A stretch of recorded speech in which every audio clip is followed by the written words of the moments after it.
சஷ்டி கவசத்துல ஒரு வரி வருது, ஒரு நாள் 36 கொண்டு. அதாவது கந்த சஷ்டி கவசத்தை ஒரு நாளைக்கு 36 முறை படிக்கணுமா. படிச்சா 7 மணி நேரம் ஆகும். நான் படிச்சிருக்கேன். ஆனா கலியுகத்துல கந்த சஷ்டி கவசத்தை ஒரு நாளைக்கு 36 முறை படிக்கிறதுக்கு நேரம் இருக்காதுன்னு தான் அதுலயே சூட்சுமமாக ரகசியமாக ஒரு விஷயம் சொல்லப்பட்டிருக்கு. முருகனுடைய அருளால் நான் தெரிஞ்சுக்கிட்டேன். அதை நான் உங்களுக்கு சொல்றேன். ரவண பவச ரரரரரரரா ரிவன பவச ரிரிரிரிரிரி, இதுக்கெல்லாம் என்ன அர்த்தம் நான் தேடி தேடி தேடி முருகன் அருளால் தெரிஞ்சுக்கிட்டேன்.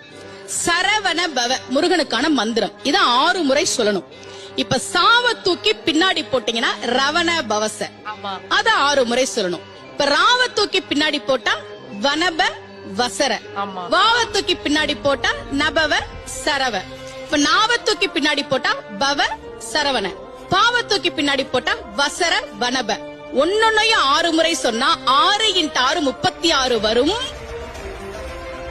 இப்படி சொன்னால் 5 நிமிஷத்துல சொல்லிடலாம். கந்த சஷ்டி கவசத்தை 36 முறை சொன்ன பலன் கிடைக்கும்.